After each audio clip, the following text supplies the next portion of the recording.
Parabéns, Paris Saint-Germain conseguiu empatar com o maior de todos na Champions League em questão de títulos consecutivos. Simplesmente Real Madrid é o único detentor de um bicampeonato consecutivo e o Paris Saint-Germain acaba de conseguir igualar esse feito do Real Madrid de ser bicampeão consecutivo. Agora faltam só 13 para empatar, mas tá tudo bem, tá quase lá. Um dia o Paris chega, quem sabe.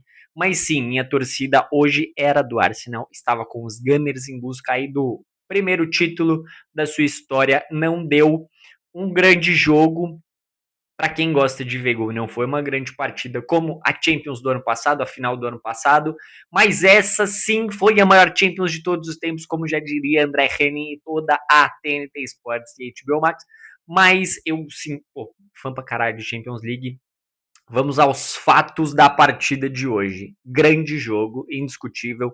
Arsenal, não à toa, foi a melhor campanha da fase de liga. Não à toa, bateu no time do Bayern de Munique na fase de liga e agora bateu de frente sim com o Paris Saint-Germain. Foi uma grande partida. Taticamente, o Arsenal fez uma partida quase perfeita. Infelizmente, não foi perfeita por conta de um simples motivo e chamado Mosquera. Para mim, quando eu vi a escalação, eu comentei aqui em casa com a minha esposa, falei, não gosto da escalação do Mosquera, não gosto do Mosquera. Para mim, o Timber tá voltando de lesão. Talvez ele não tivesse realmente condição de ser titular e de jogar aí 90 ou 120 minutos. Mas para mim, eu entraria com o Mosquera no primeiro. O Mosquera não, o Timber no primeiro tempo. E se ele tem condição de jogar 45 minutos, entra com o Timber e troca no intervalo, até porque pegaria o Kvaratskhelia mais cansado no segundo tempo. E o que, assim, na primeira etapa, vamos lá, o Mosquera, ele anulou o Kvara, realmente fez uma baita partida, um baita primeiro tempo, praticamente primeiro tempo perfeito, o Kvaratskhelia não fez nada, não conseguiu pegar na bola, e quando pegava não conseguia criar nada. O time do Paris Saint-Germain bateu muito na parede, que tinha um muro chamado Arsenal ali atrás. O Arteta conseguiu escalar sua equipe o melhor possível, ele conseguiu armar bem o seu time defensivamente. Teve o primeiro golzinho aí com 6 minutos, o Havertz abriu numa infelicidade do Marquinhos de sair. Cara, ele deu um chutão para frente, desviou e acabou sobrando com o Havertz. Aí não coloco nada na conta do Marquinhos e tudo na conta do Havertz de conseguir ter a qualidade para puxar o contra-ataque e fazer o gol. Foi um belo gol, um belo contra, uma aula de contra-ataque do time do Arsenal.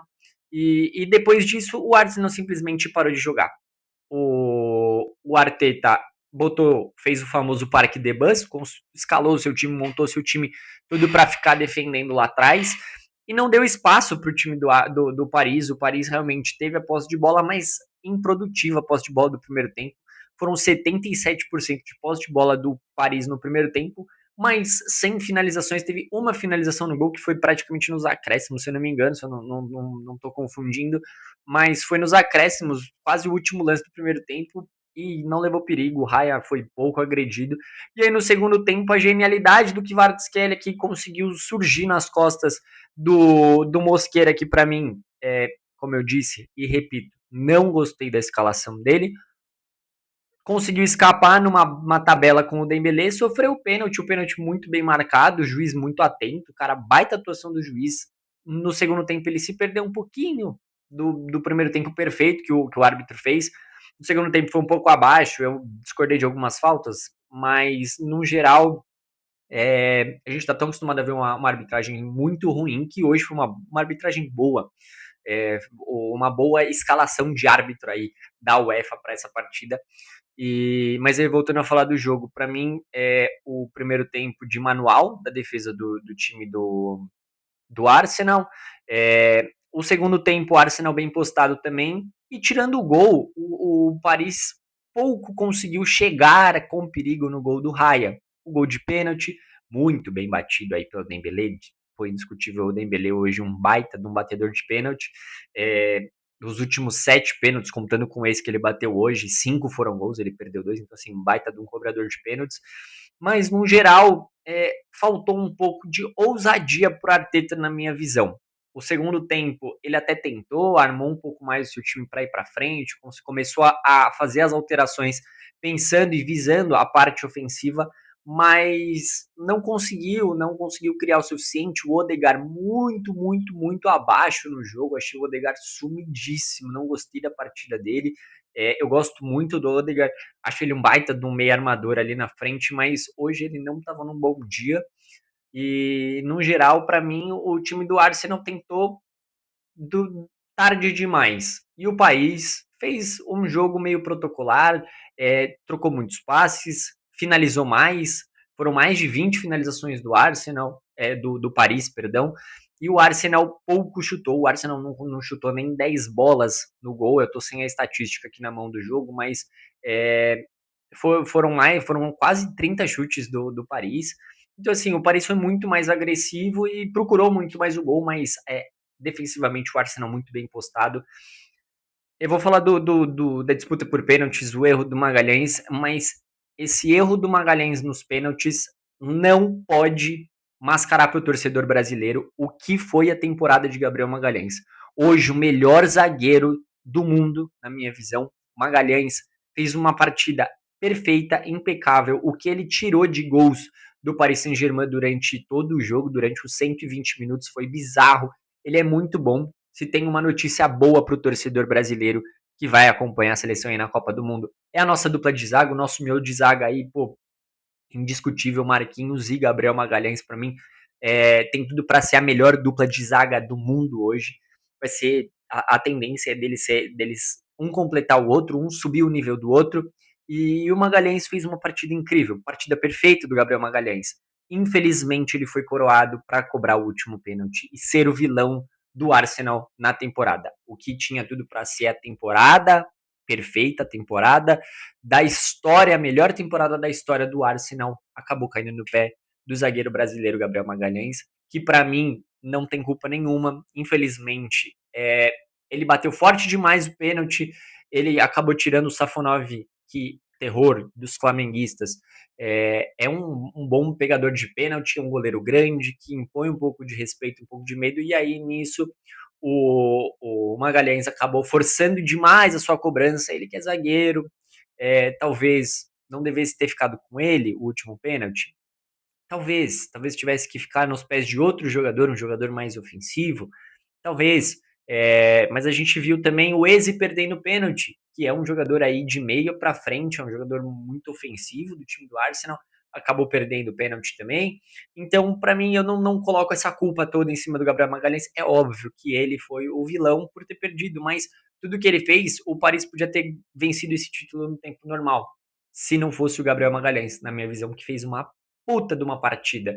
E para mim, ele, pô, é, é que esse pênalti vai pesar para ele. Mas desde Fábio Cannavaro, que foi aí o único zagueiro da história a vencer uma bola de ouro, não seria, obviamente, depende da Copa do Mundo do Brasil e do Magalhães, mas não seria nenhum absurdo. O Brasil foi ex, não sei o que. Cara, não seria um absurdo a gente ver o Magalhães como bola de ouro, pô. Não seria nenhuma bizarrice isso, porque ele foi um pilar defensivamente e ofensivamente do time do Arsenal nessa temporada. Gigantesco lá atrás, e lá na frente, cara, o que ele deu de gol e assistência é bizarro para um zagueiro, foram números altíssimos.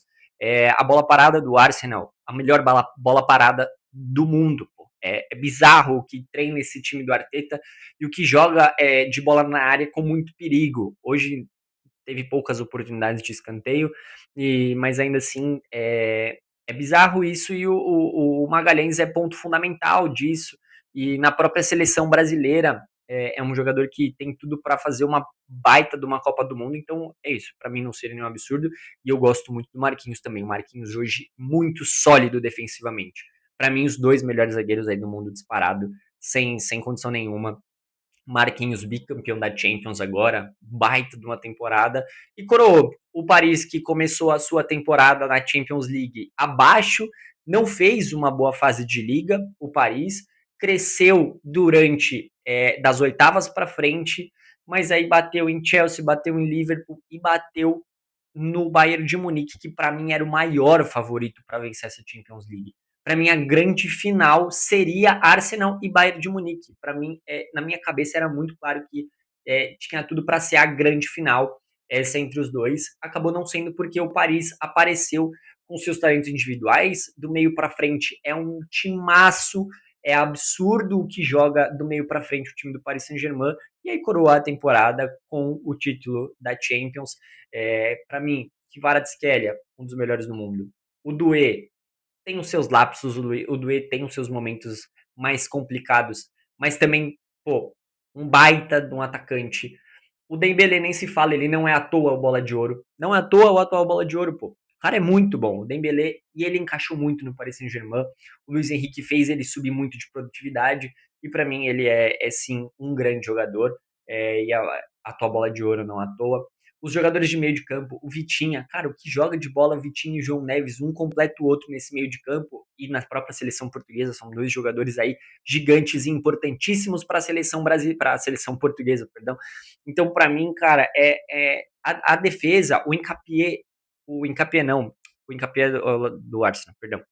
O Pátio, eu confundi os dois equatorianos aí. O Pátio, um baita de um zagueiro também, que tem tudo aí, vai estar na Copa do Mundo. Um baita de um zagueiro, o Pátio. O Marquinhos, eu acabei de rasgar elogios para eles. O Nuno Mendes, pô, para mim, o melhor lateral esquerdo do mundo hoje. Português também. É, vai voar nessa Copa do Mundo. Por isso que eu falo que Portugal é sim uma das preocupações dessa Copa. É uma seleção muito forte, talvez a melhor geração portuguesa, e os jogadores muito jovens e todos no auge. Então, pô, a seleção portuguesa é muito perigosa. Então, o Nuno Mendes, um baita de um lateral esquerdo para mim, como eu disse, o melhor lateral esquerdo hoje do mundo. E o Hakimi também é outro que dispensa comentários hoje, o melhor lateral direito do mundo. Talvez ele já tenha sido o melhor do mundo, hoje está um pouquinho abaixo, tá voltando, teve lesões, temporada complicada do marroquino. E para mim o Safonov não me passa confiança do mesmo jeito que o Raya também não. Hoje era uma final com dois goleiros de pouca confiança na minha visão. Eram dois goleiros que não passam muita confiança. O Paris, depois que perdeu o Donnarumma, foi muito complicado para mim. Tinha os seus problemas no gol, mas o Safonov ele tomou conta da posição, ele ganhou a posição e se mostrou muito competente, mas não é o nome que me passa confiança. Mas ainda assim, cara, o time do Paris é um dos melhores times do mundo, é um dos melhores elencos do mundo, então foi merecida. Para quem viesse esse título hoje, era merecido, os dois muito bem, 2 temporadas, 2 campeões nacionais, o Arsenal campeão da Premier League e o Paris campeão do Campeonato Francês, da Ligue 1, e agora bicampeão da Champions League mais uma vez. Parabéns, Paris Saint-Germain. Estou aqui com a camisa deles e a camisa da atual temporada. Mas sim, minha torcida estava no Arsenal hoje. Infelizmente não deu, mas é isso. Parabéns, Paris. Um grande jogo. E faz o famoso, né? Curte, comenta, compartilha. Se inscreve no canal, rapaziada. Se inscreve aí, ajuda a subir o número de inscritos no meu canal. Quem sabe aí até o final da Copa a gente não consegue chegar nos 100 inscritos. É um grande objetivo, então se inscreve, dá aquela moral, ajuda pra gente crescer. Se quiser dar uma moral nas outras redes sociais também, lá eu sigo falando de futebol, Instagram, TikTok, enfim, tem stories, tem conteúdo de vídeo curto, Reels e vídeos no TikTok também. Mas é isso, valeu, rapaziada, tamo junto e parabéns, Paris Saint-Germain.